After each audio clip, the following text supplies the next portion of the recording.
विरोधकांशी चर्चा करून ठरल्याप्रमाणे आरक्षण दिलंय। एकमताने विधेयक मंजूर केलंय।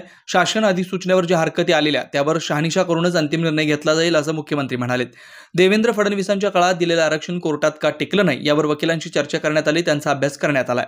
त्यानंतरच आयोगाची नेमणूक करण्यात आली। सामाजिक आणि शैक्षणिक दृष्ट्या आरक्षण देण्याचं विधेयक पास करायचं ठरवलं आणि सगळ्यांनी त्याला मान्यता दिली। मुख्यमंत्र्यांनी भूमिका मांडली, त्यावर प्रतिसाद द्यायचा हा ज्याचा त्याचा प्रश्न आहे। एकमतानेच बिल खालच्या सभागृहात पास केलं।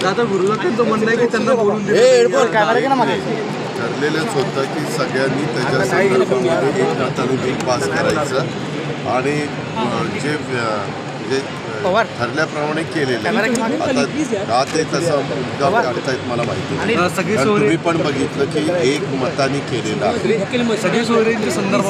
त्याच्याबद्दल स्वतः त्यांनी पत्र दिलेल्याचं उत्तर तुम्ही सगळ्यांनी ऐकलेलं आहे। मुख्यमंत्र्यांनी केलेलं, मुख्यमंत्र्यांनी सांगितलं 6 लाख त्याच्याबद्दलच्या वेगवेगळ्या लोकांच्या हरकती आलेल्या आहेत। त्या हरकतीच्या बद्दलची सगळी शहानिशा करून त्याची पूर्णपणे माहिती घेऊन त्याबद्दलचा अंतिम निर्णय घेतला जाईल। कारण 6 लाख हरकती एका म्हणजे त्याला काही काळ लागणार आहे, तर सगळं तपासायचं काम चालू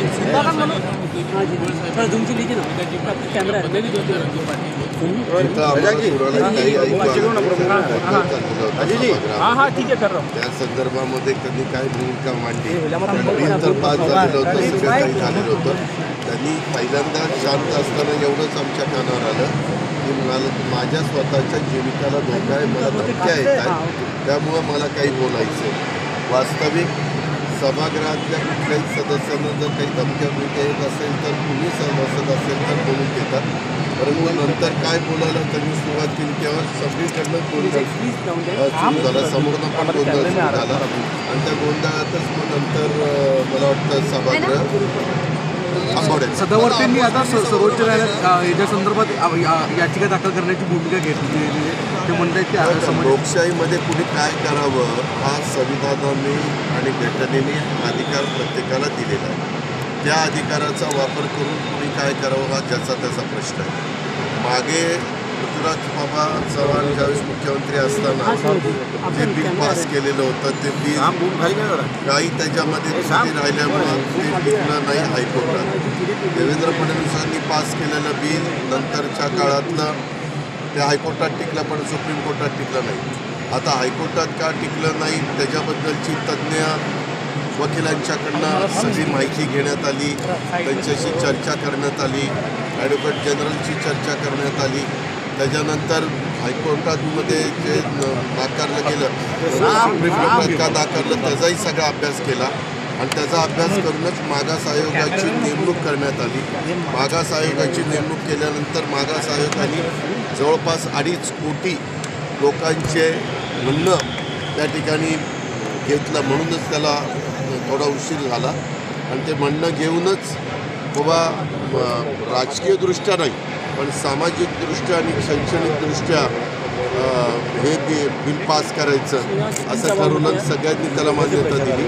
कारण आज दुपारी हाऊस सुरू व्हायच्या आधी राज्यपालांचं अभिभाषण झाल्यावर अध्यक्ष महोदयांनी सगळ्या गटनेत्यांना बोलवलेलं होतं आणि सगळ्यांच्या बरोबर चर्चा केली। सगळेच म्हणाले की या संदर्भामध्ये एकमताने आपण हे बिल पास करू, खाली पण आणि वर पण।